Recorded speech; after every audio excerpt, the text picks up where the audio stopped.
شرف الانبیاء والمرسلین وعلی آلہ وصحبہ اجمعین، اما بعد۔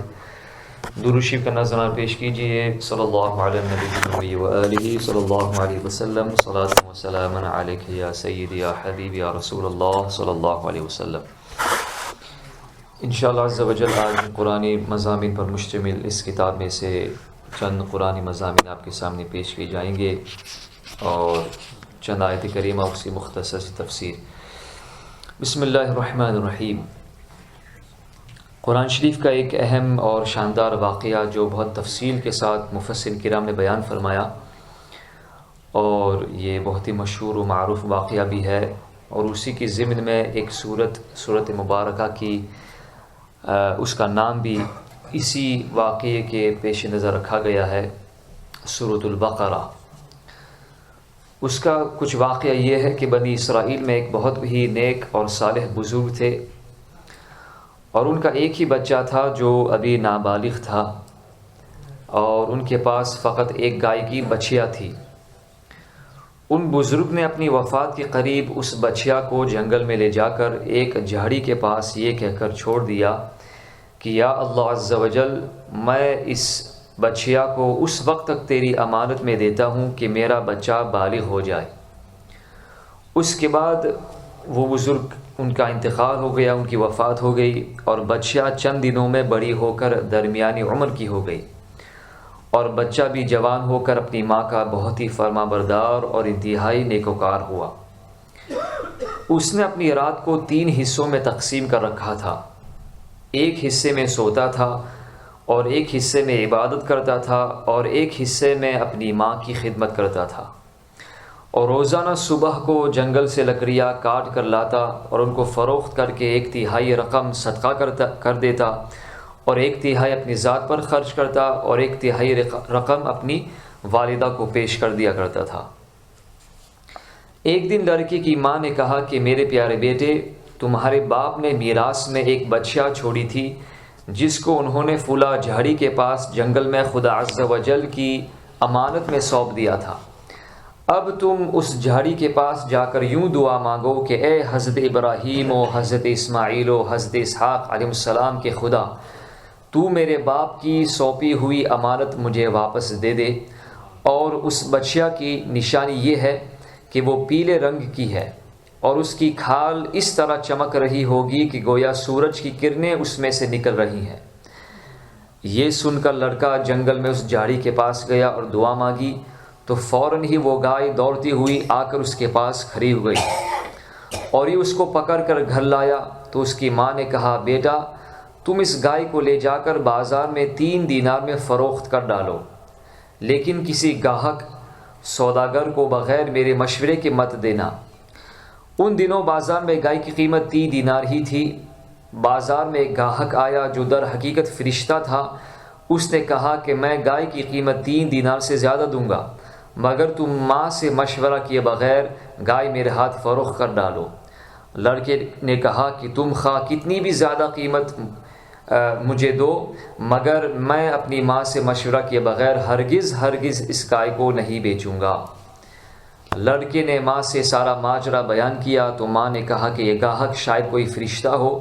تو اے بیٹا، تم اس سے مشورہ کرو کہ ہم اس گائے کو ابھی فروخت کریں یا نہ کریں۔ چنانچہ اس لڑکے نے بازار میں جب اس گاہک سے مشورہ کیا تو اس نے کہا کہ ابھی تم اس گائے کو نہ فروخت کرو، آئندہ اس گائے کو حضرت موسیٰ علیہ السلام کے لوگ خریدیں گے، تو تم اس گائے کے چمڑے میں سونا بھر کر اس کی قیمت طلب کرنا، تو وہ لوگ اتنی ہی قیمت دے کر خریدیں گے۔ چنانچہ چند ہی دنوں کے بعد بنی اسرائیل کے ایک بہت مالدار آدمی کو، جس کا نام عامیل تھا، اس کے چچا کے دونوں لڑکوں نے اس کو قتل کر دیا، اور اس کی لاش کو ایک ویرانے میں ڈال دیا۔ صبح کو قاتل کی تلاش شروع ہوئی، مگر جب کوئی سراغ نہ ملا تو کچھ لوگ حضرت موسیٰ علی نبینا علیہ السلام کی خدمت میں حاضر ہوئے اور قاتل کا پتہ پوچھا، تو آپ نے فرمایا کہ تم لوگ ایک گائے ذبح کرو، اور اس کی زبان یا دم کی ہڈی سے لاش کو مارو، تو وہ زندہ ہو کر خود ہی اپنے قاتل کا نام بتا دے گا۔ یہ سن کر بنی اسرائیل نے گائے کے رنگ، اس کی عمر وغیرہ کے بارے میں بہت زیادہ سوالات کیے، بحث و کریج شروع کر دی، اور بالآخر جب وہ اچھی طرح سمجھ گئے کہ فلاں قسم کی گائے چاہیے تو ایسی گائے کی تلاش شروع کر دی، یہاں تک کہ جب یہ لوگ اس لڑکے کی گائے کے پاس پہنچے تو ہو بہو یہ ایسی ہی گائے تھی جس کی ان لوگوں کی ضرورت تھی، جس کا حکم اللہ تعالیٰ نے دیا تھا کہ یہ گائے ذبح کرنی ہے۔ چنانچہ ان لوگوں نے گائے کو اس کے چمڑے میں بھر کر سونا اس کی قیمت دے کر خریدا اور ذبح کر کے اس کی زبان یا دم کی ہڈی سے مقتول کی لاش کو مارا، تو وہ مقتول شخص زندہ ہو کر بول اٹھا کہ میرے قاتل میرے چچا کے دونوں لڑکے ہیں جنہوں نے میرے مال کے لالچ میں مجھ کو قتل کر دیا ہے۔ یہ بتا کر پھر وہ شخص مر گیا۔ چنانچہ ان دونوں قاتلوں کو قصاص میں قتل کر دیا گیا، اور مرد صالح کا لڑکا جو اپنی ماں کا فرما بردار تھا کثیر دولت سے مالا مال ہو گیا۔ اس پورے قرآن شریف کے مضمون کو، اس پورے واقعے کو قرآن شریف نے ان مقدس آیتوں میں ذکر فرمایا، جس کا ترجمہ سناتا ہوں۔ اور جب موسیٰ نے اپنی قوم سے فرمایا خدا تمہیں حکم دیتا ہے کہ ایک گائے ذبح کرو، بولے کہ آپ ہمیں مسخرہ بناتے ہیں؟ فرمایا خدا کی پناہ کہ میں جاہلوں سے ہوں۔ بولے اپنے رب سے دعا کیجئے کہ وہ ہمیں بتا دے گائے کیسی؟ کہا وہ فرماتا ہے کہ وہ ایک گائے ہے، نہ بوڑھی ہے اور نہ اوسر،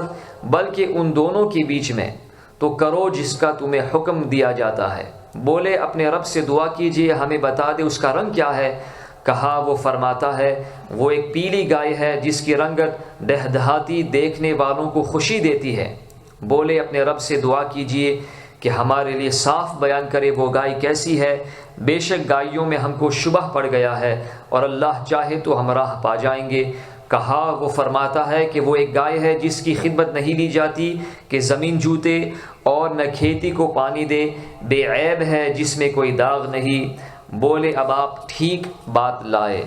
تو اسے ذبح کیا، اور ذبح کرتے معلوم نہ ہوتے تھے، اور جب تم نے ایک خون کیا تو ایک دوسرے پر اس کی تہمت ڈالنے لگے اور اللہ کو ظاہر کرنا جو تم چھپاتے تھے۔ تو ہم نے فرمایا اس مقتول کو اس گائے کا ایک ٹکڑا مارو، اللہ یوں ہی مردے جلائے گا اور تمہیں اپنی نشانیاں دکھاتا ہے کہ کہیں تمہیں عقل ہو۔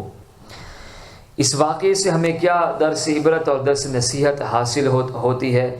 اس واقعے سے بہت سی عبرت انگیز اور نصیحت خیز باتیں اور احکامات معلوم ہوئے۔ ان میں سے چند یہ ہیں۔ پہلی بات یہ کہ خدا کے نیک بندوں کے چھوڑے ہوئے مال میں بڑی خیر و برکت ہوتی ہے۔ دیکھ لو کہ اس مرد صالح نے صرف ایک بچیا چھوڑ کر وفات پائی تھی، مگر اللہ تعالیٰ نے اس میں اتنی برکت عطا فرمائی کہ ان کے وارثوں کو اس ایک بچہ کے ذریعے بے شمار دولت مل گئی۔ تو دیکھا کہ جو حلال مال کماتا ہے اپنے بچوں اپنی اولاد کے لیے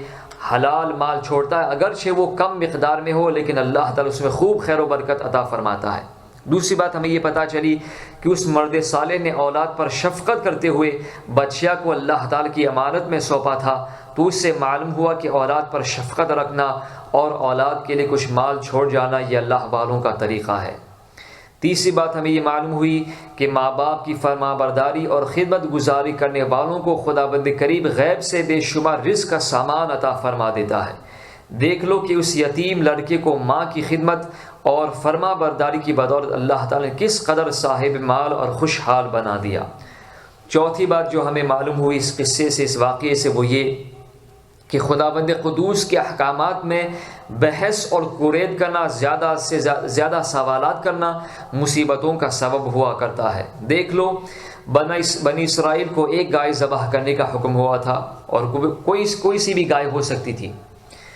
وہ کوئی سی بھی ایک گائے ذبح کر دیتے تو فرض ادا ہو جاتا، مگر ان لوگوں نے جب بحث اور قرید شروع کر دی کہ کیسی گائے ہو، کیسا رنگ ہو، کتنی عمر کی ہے، کہاں ملے گی، اس کا رنگ کیسا ہے، تو مصیبت میں پڑ گئے کہ انہیں ایک ایسی گائے ذبح کرنی پڑی جو بالکل نایاب تھی، بلکہ دنیا میں صرف ایک ہی گائے ایسی موجود تھی، اسی لیے اس کی قیمت اتنی زیادہ ادا کرنی پڑی کہ دنیا میں کسی گائے کی اتنی قیمت نہ ہوئی، نہ آئندہ ہونے کی امید ہے۔ پانچویں بات ہمیں یہ معلوم ہوئی کہ جو اپنا مال اللہ تعالیٰ کی امانت میں سونپ دے اللہ تعالیٰ اس کی حفاظت فرماتا ہے اور اس میں بے حساب خیر و برکت عطا فرما دیتا ہے۔ چھٹی بات ہمیں یہ معلوم ہوئی کہ جو اپنے اہل و عیال کو اللہ تعالیٰ کی سپرد فرما دے اللہ تعالیٰ اس کے گھر والوں کو، اس کے اہل و عیال کی ایسی پرورش فرماتا ہے جس کو کوئی سوچ بھی نہیں سکتا۔ ساتویں بات ہمیں یہ معلوم ہوئی کہ امیر المؤمنین حضرت علی رضی اللہ تعالیٰ نے فرمایا کہ جو پیلے رنگ کا جوتا پہنے گا وہ ہمیشہ خوش رہے گا اور اس کو غم بہت کم ہوگا، کیونکہ اللہ تعالیٰ نے پیلی گائے کے لیے فرمایا تسر الناظرین کہ وہ دیکھنے والوں کو خوش کر دیتی ہے۔ آٹھویں بات ہمیں یہ معلوم ہوئی کہ اس سے معلوم ہوا کہ قربانی کا جانور جس قدر بھی زیادہ بے عیب اور خوبصورت اور قیمتی ہو اسی قدر زیادہ بہتر ہے۔ اللہ تعالی ہمیں ان واقعات سے عبرت حاصل کرنے، نصیحت پکڑنے کی توفیق عطا فرمائے۔ صلی اللہ